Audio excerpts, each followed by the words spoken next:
real tragedy of life isn't dying itself, but reaching the end of it without ever knowing if you lived it well. A life well lived, achievement, money, beauty. These are words we cling to, metrics we use to judge success, worth, and even life itself. But do they truly define a life well lived? Put yourselves in our shoes. It was only yesterday that we knew the order that each of us would come up in, stand up, and present this very speech.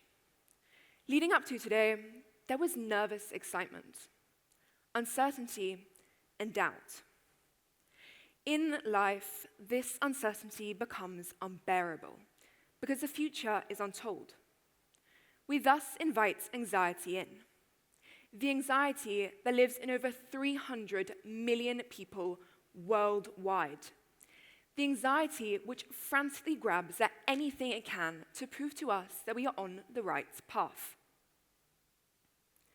Standing here today, I'm not immune to that uncertainty either, and I truly doubt that anyone in this room is. However, to regain a sense of control, we feel that we have to turn life into something measurable, something that we are able to compare, prove, and justify.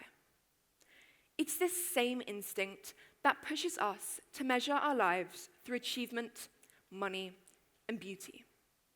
Why? Because they offer something tangible. Now, I learned this not from theory, but from someone I loved dearly, my Aunt Diane. Diane was wonderful, yet she did not possess any of society's grand markers of success.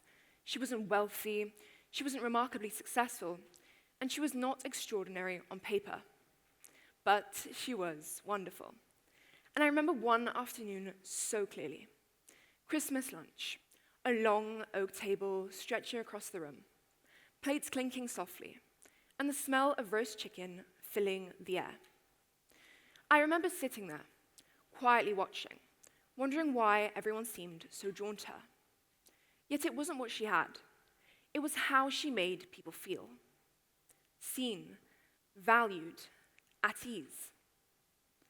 And rather than the usual trivial conversations, like, did you hear what's happened to whomever, she stated boldly, scoffing, such irrelevant gossip. Why not pour yourself into what truly matters to you? And it terrified me how a life like hers could be seen as not enough by the world. Because I uncovered something that day that I'd never been taught in school or had seen on a report card. A life well lived is not measured by what you earn. It isn't measured at all, but rather lived through the values you refuse to abandon.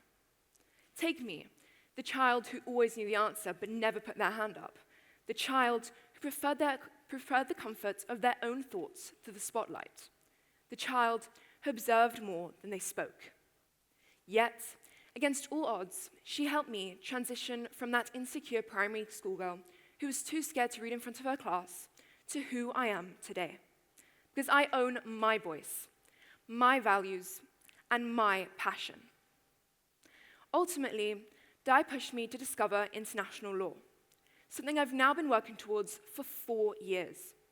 I joined debate, modeled United Nations, and even stand here today delivering this very speech. All because she taught me what you pursue should reflect what you value, not what the world expects. So ask yourselves this. If your life ended tomorrow, what would people say about you? Because when Diane died, my family did not measure her life. We celebrated it. We remembered her warmth, her presence, and the way people felt with her. Lighter, heard, and important even in the smallest moments. Because a life built only on appearance is like living behind glass. Always visible, always judged, and always one crack away from shattering. So when your life ends, how will it be remembered? Not in numbers or appearances, but in the lives you touched, the love you gave, and the choices you made when no one was watching. Because in the end, that is what truly matters. Not how it looked, but how it was lived. Will yours be a life well lived?